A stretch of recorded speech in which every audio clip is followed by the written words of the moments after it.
ഇന്നൊരു യാത്രയായാലോ? അതും അമ്പല ദർശനം. അതന്നെ, ഇന്ന് അരങ്ങം മഹാദേവ ക്ഷേത്രത്തിലേക്കാണ് ഇന്ന് പോകുന്നത്. അത്യാവശ്യം രാവിലെ നല്ല മഴയുണ്ടായിരുന്നു കേട്ടോ. അമ്പലത്തിൽ തോന്നുന്ന സമയത്ത് നല്ല രീതിയിൽ വെയിലും ഉണ്ടായിരുന്നു. എന്താണല്ലേ കാലാവസ്ഥയൊക്കെ ഇങ്ങനെ. അപ്പം മാമൻ്റെയും ബോസിൻ്റെയും വക ഒരു എന്തൊക്കെയോ പൂജകളും കാര്യങ്ങളൊക്കെ ഉണ്ടായിരുന്നു.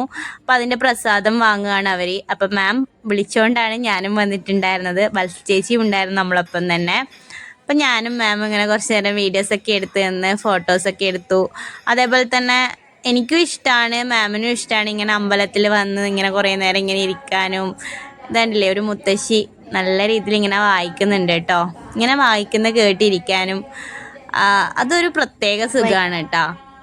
അതങ്ങനെ അനുഭവിച്ചവർക്ക് മാത്രമേ അതിനെക്കുറിച്ച് പറഞ്ഞു കഴിഞ്ഞാൽ മനസ്സിലാവുള്ളൂ. അമ്പലത്തിൻ്റെ ആ ഒരു അറ്റ്മോസ്ഫിയർ എന്ന് പറഞ്ഞാൽ അടിപൊളിയായിരുന്നു.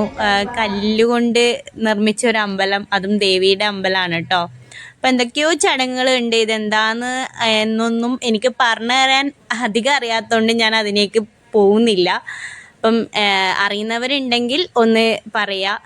അപ്പം അടിപൊളി അമ്പലമാക്കിയിട്ടുണ്ട്. ഇപ്പം കുറച്ച് നാളെ ആയിട്ടും ഈ അമ്പലം ഇത്രത്തോളം പണി പൂർത്തിയാക്കി കഴിഞ്ഞിട്ട്.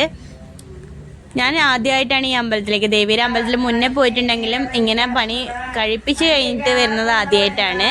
എനിക്ക് ഭയങ്കര ഇഷ്ടമായിട്ടുണ്ടായിരുന്നു. അടിപൊളിയായിരുന്നു പരിപാടികളൊക്കെ. നവരാത്രിയോടനുബന്ധിച്ചുള്ള പൂജകളും കാര്യങ്ങളൊക്കെയാണ് നടന്നുകൊണ്ടിരിക്കുന്നത്.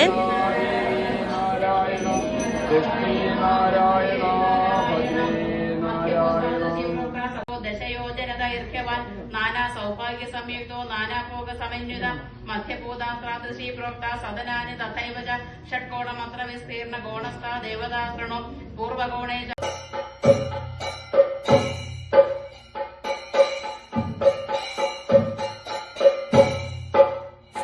അങ്ങനെ നമ്മൾ അമ്പലത്തിലെ ചടങ്ങുകളൊക്കെ കഴിഞ്ഞതാ നേരെ മാമിൻ്റെ വീട്ടിലേക്ക് പോവുകയാണ് കേട്ടോ. വീട്ടിലെത്തി കണ്ട മയിൽപ്പീലികൾ നിറച്ചിങ്ങനെ നിൽക്കുന്നുണ്ട്. മാമിൻ്റെ ഇവിടുത്തെ പൂജകളും കാര്യങ്ങളും എന്ന് പറഞ്ഞാൽ നമ്മളുമായി വ്യത്യസ്തമായിരിക്കുന്നു. കാരണം മഹാരാഷ്ട്ര ആണ് മാമിൻ്റെ സ്വന്തം ദേശം എന്ന് പറയുന്നത്. അപ്പം നമ്മൾ അമ്പലത്തിൽ പോയവരിലെ കിട്ടിയ പ്രസാദങ്ങളൊക്കെ നോക്കുവാണ്. നല്ല ടൈപ്പ് ഇലയുടെയാണ് ഇവിടുന്ന് പ്രസാദമായിട്ട് കിട്ടിയിട്ടുണ്ടായിരുന്നത്. ഞാൻ ആദ്യമായിട്ടാണ് ഇങ്ങനെ ഒരു ടൈപ്പ് ഇലയുടെ പ്രസാദമായിട്ട് കിട്ടുന്ന ഒരു അമ്പലമാണ് നമ്മുടെ അരങ്ങം മഹാദേവ ക്ഷേത്രം. ആദ്യമായിട്ടാണ് എനിക്ക് കിട്ടിയിട്ടുണ്ടായിരുന്നത്.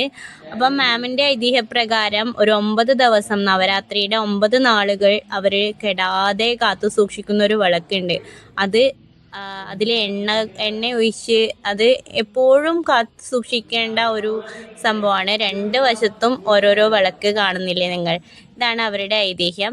അത് കഴിഞ്ഞ് ഞാനും മാമും കയ്യിൽ മൈലാഞ്ചിയൊക്കെ ഇട്ടിട്ടുണ്ടായിരുന്നു. അത് കഴിഞ്ഞിട്ട് അതുമായിട്ടുള്ള കുറച്ച് വീഡിയോസും കാര്യങ്ങളൊക്കെ എടുത്തിട്ട് അടിപൊളിയായിരുന്നു. നല്ലൊരു ഡേ ആയി മാറിയിട്ടുണ്ടായിരുന്നു. അപ്പം അത് കഴിഞ്ഞ് കുറേ കഴിഞ്ഞിട്ട് ലിജീനെ വിളിച്ച് വരുത്തി. ലിജിയും വന്നിട്ടുണ്ടായിരുന്നു. അപ്പം നമ്മളെല്ലാവരും കൂടെ അടിച്ച് പൊളിച്ചിട്ടുണ്ടായിരുന്നു ഇന്നത്തെ ദിവസം. അപ്പം ഇനി എന്താ, നേരെ വീട്ടിലേക്കല്ലേ. ലിജി കൊണ്ടാക്കാൻ വന്നിട്ടുണ്ടേ. എനിക്ക് ഒറ്റക്ക് പോകാൻ അറിയാനിട്ടൊന്നുമല്ല, പക്ഷേ എനിക്ക് എന്തോ ഒരു മടി. ഞാൻ പറഞ്ഞു ലിജി വാ എന്ന് പറഞ്ഞിട്ട് പിന്നെ ബസ്സിൽ കയറിപ്പോയി. നേരെ എൻ്റെ വണ്ടി എടുത്തു നേരെ വീട്ടിലേക്ക്. അപ്പം ഇന്നത്തെ വീഡിയോ അത്രയേ ഉള്ളൂ. വീഡിയോസ് ഇഷ്ടമായാൽ ലൈക്ക് ചെയ്യുക, സബ്സ്ക്രൈബ് ചെയ്യുക. ബൈ.